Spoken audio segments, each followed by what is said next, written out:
ரோபோசங்கர் அவருடைய இறப்பு அவருடைய குடும்பத்திற்கு எவ்வளவு வேதனையும் வலியும் கொடுத்துருக்கு அப்படின்னு சொல்லி இந்திரஜா அவர்கள் அப்பா அப்பான்னு அவரை நினச்சி உருக்கமாக நிறைய பதிவுகளை பதிவிட்டுட்டு வராங்க. இந்த நிலையில் ரோபோசங்கர் அவருடைய கடைசி ஆசையை நிறைவேற்றணும் அப்படின்னு சொல்லி கமல் சார் ஒரு முடிவெடுத்திருக்காரு. நம்ம எல்லாருக்குமே தெரியும் ரோபோசங்கர் அவருடைய இறப்பு அவருடைய குடும்பத்தை எந்த அளவுக்கு பாதிச்சிருக்கு அப்படின்னு. சொல்லப்போனால் அவருடைய குடும்பம் இதிலிருந்து மீண்டு வர முடியாமல் துடிச்சிட்டு இருக்குது. இந்திரஜா அவரும் அப்பா அப்பான்னு சொல்லி அப்பாவை நினச்சி நிறைய பதிவுகளை பதிவிட்டுட்டு வராங்க.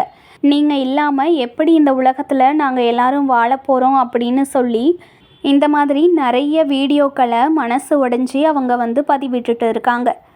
ரோபோசங்கர் அவர் தொடர்ந்து எவ்வளவு விஷயங்களில் பிரபலமானாலும் சினிமாவிலையும் அவருக்கு நல்ல ஒரு சில படங்கள் அமைஞ்சிடுச்சுன்னு சொல்லலாம். முன்னணி பிரபலங்கள் நிறைய பேர் கூட நிறைய படங்களை நடிச்சிருந்தாலும் கமல் சார் கூட ஒரு படத்துலையாச்சும் நடிக்கணும் அப்படிங்கிறது ரோபோசங்கர் அவருடைய மிகுந்த ஆசையாக இருந்துச்சு. இது அவருடைய நிறைவேறாத ஆசைன்னு கூட சொல்லலாம். இதனால் இந்திரஜா அவர்களுக்கு அவரோட அடுத்த படத்தில், அதாவது கமல் சார் படத்தில் ஒரு வாய்ப்பு கொடுக்க இருக்கிறதா தகவல்கள் வெளியாகி இருக்கு. ரோபோசங்கர் அவருக்கு அந்த வாய்ப்பு கொடுக்காம போனதுனால இந்திரஜா அவர்களுக்கு அந்த வாய்ப்பு கொடுக்கறதா கமல் சார் முடிவு பண்ணியிருக்காராம். இந்திரஜா அவர்களும் நிறைய படங்களில் நடித்தாங்க. பட வாய்ப்புகள் எல்லாம் வந்துக்கிட்டு தான் இருக்குது. ஆனால் இப்போ திருமணமானதுக்கு அப்புறம் முழுக்க அவங்களோட கவனத்தெல்லாம் குடும்பத்தில் தான் செலுத்திக்கிட்டு வராங்க. அதனால் பெருசாக சினிமாவிலலாம் அவங்க இன்ட்ரெஸ்ட் காமிக்கிறது இல்லை. கமல் சாரோட அடுத்த படத்தில் இந்திரஜா நடிக்க போகிறதா தகவல் வெளியானதுலேருந்து நிறைய பேர் கமல் சாரை பாராட்டிட்டு இருக்காங்க.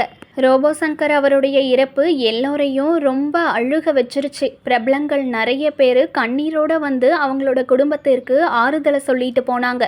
அவங்க குடும்பம் எவ்வளவு உடஞ்சி அழுதாங்க அப்படிங்கிறத பார்த்து அவர்களுக்கு அவ்வளவு தூரம் ஆறுதலும் சொல்லிட்டு இதையும் கடந்து வாங்கன்னு தைரியத்தையும் சொல்லிட்டு போயிருக்காங்க. இருந்தாலும் அந்த குடும்பம் இன்னுமே மிகப்பெரிய வேதனையில் இருக்காங்க. ரோபோசங்கர் அவர் சொன்ன மாதிரி இந்த விஷயத்தை அவங்க கடந்து வரத்துக்கு ரொம்ப நாள் ஆகும். நான் இல்லாமல் என் குடும்பம் இல்லை அப்படின்னு ஒரு தடவை ரோபோசங்கர் சொல்லியிருப்பார். இப்போ அவங்க குடும்பம் ரொம்பவே உடஞ்சி போயிருக்கு.